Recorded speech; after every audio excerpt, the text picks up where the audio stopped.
කොස්සේන ශ්‍රී විසුද්ධාරාම ගිලානෝපස්ථාන සමිතිය මගින් 83 වැනි වරට මීගමු මහරෝහලේ රෝගීන් සහ කාර්ය මණ්ඩලයට 2025 මැයි මාස 13 වෙනිදා දෙන ලද මහා දානමය පින්කමට දීර්ඝායුෂ මඩද සම්බන්ධ වීමට ලැබීම ලොකුම වාග්යකි.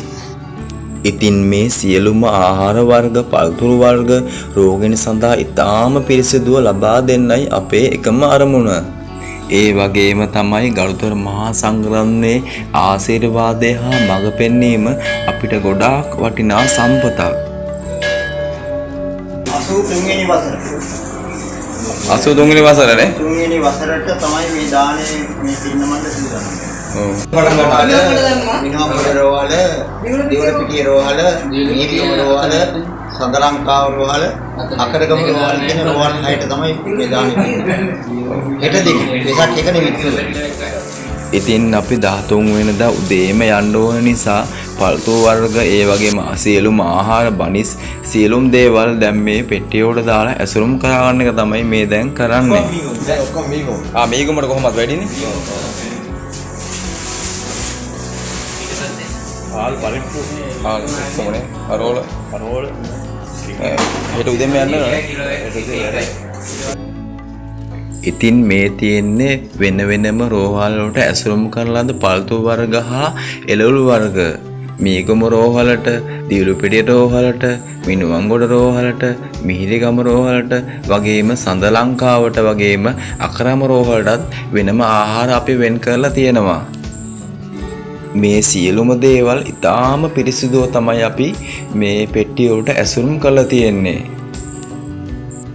ඔන්න ඉතින් අපි පිටත් වෙන්න සූදානම්. අපි උදෙන්ම මීගම රෝහලට දැන් ඇවිත් ඉන්නේ.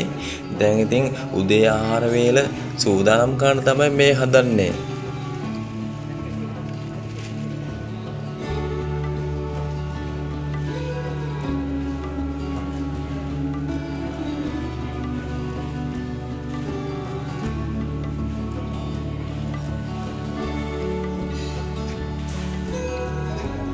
දැන් උදේ ආහාර වේල සියල්ල සූදානම්. දැන් බෙදාගෙන තමයි දැන් තියෙන්නේ.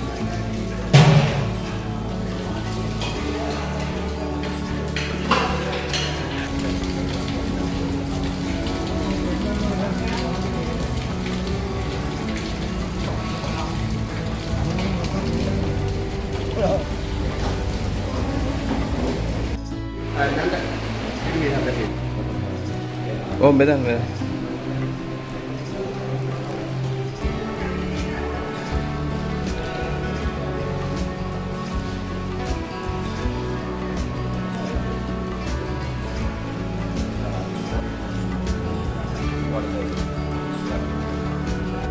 ඔන්න දවල් ආහාරයට සූදානම් වෙන්න තමයි මේ හදන්නේ.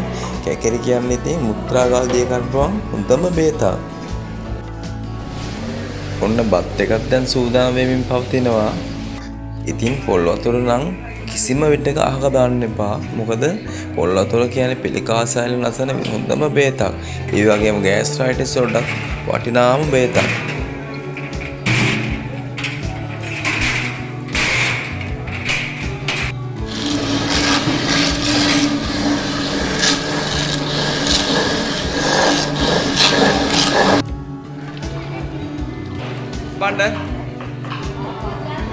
පේනවනේ ඉතින් මෙයාගේ තියෙන හිතේ සතුට හැමෝම ඉතින් එකමුතුකමින් සහයෝගයෙන් තමයි වැඩ කරන්නේ මෙතන.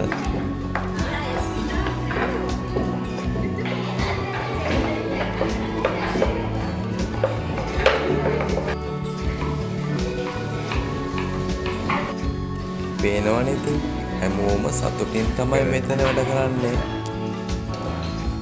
ඔන්න ඉතින් බත් එක නම් හරි දැන් කෙමෙන් ළඟා වෙනවා. දහවල් කාලේ උදා වෙනවා.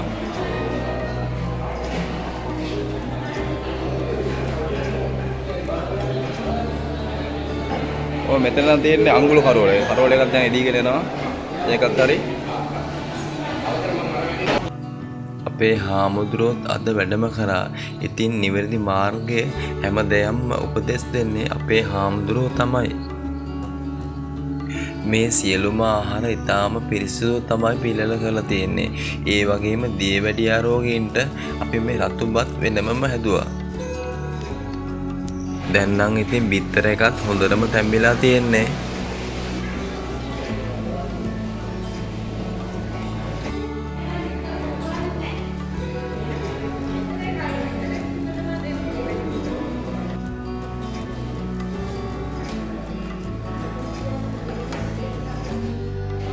ඔන්න ඉතින් දැන් නම් සියල්ලම සූදානම්. රෝගීන්ට ආහාර ලබා දෙන්න කලින් අප ගෞතම බුදුරජාණන් වහන්සේට එම ආහාර පූජා කළා. සිතට දැනෙන සතුට මිල කරන්න බැරි තරම් වටිනවා.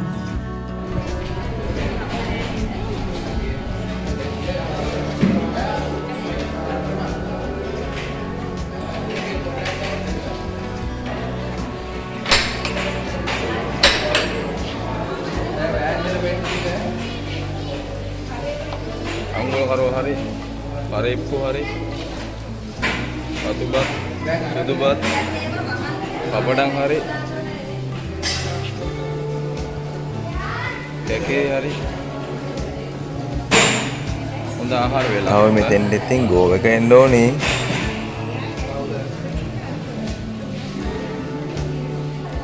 සෑහෙන මහන්සි වෙලා මේ ආහාර වෙනස සහ ගන්න කට්ටියම මේක වලට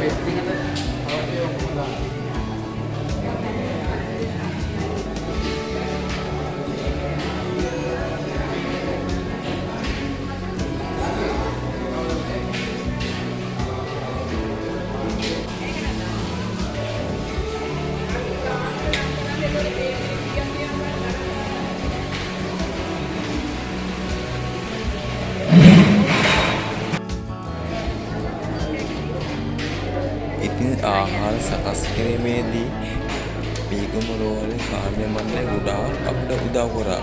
ඉතින් බෙහෙම ඔයාලට ස්තුතියි.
ඒ වගේම තමයි දියවැඩියා රෝගීන් සඳහා අපි වෙනමම ආහාර සූදානම් කළා.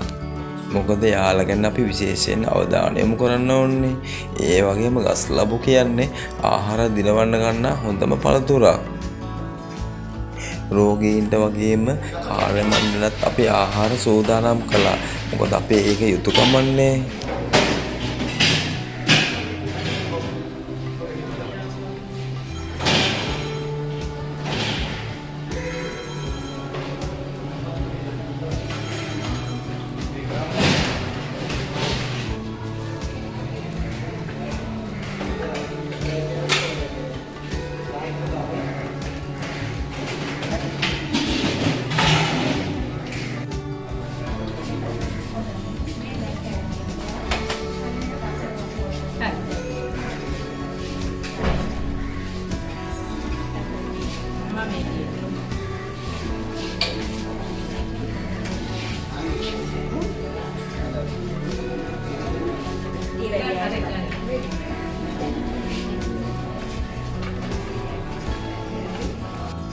අනේ වයසක අම්ම කෙනෙක් ඉන්නවා. එයාට ඇවිදින්න නම් අමාරුයි.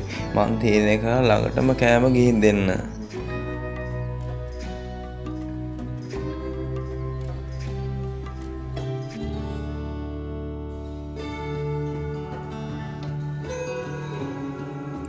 ඒ වගේම තමයි මීගම රෝහලේ කාර්ය මණ්ඩලය අපිට ගොඩාක් උදව් කරා මේ අවස්ථාවට. ඉතින් ඔයාලටත් බොහොම ස්තුතියි. පින් කරන්න කැමති ඔයාලට මේ සඳහා දායක වෙන්නත් පුළුවන්. 2020 අවුරුද්දේ අපි මීගම රෝහලට නැවත දාන දෙනවා. ඒකට සම්බන්ධ වෙන්න ඔයාලටත් පුළුවන්.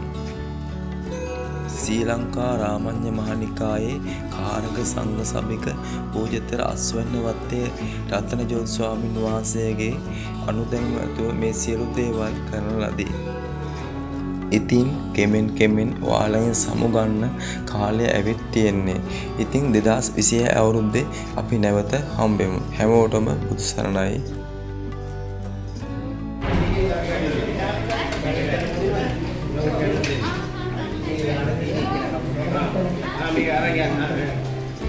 අභිවාදන සීලිස්ස ධර්මතා පචායිනෝ චත්තාරෝ ධම්මා වඩ්ඩන්ති ආයුවන්නෝ සුඛං බලං ආයුරෝග්‍ය සම්පatti සග්ග සම්පatti මේකේතු නිපාන සම්පatti විඥාතේ සමිච්ඡතු සාදු සාදු සාදු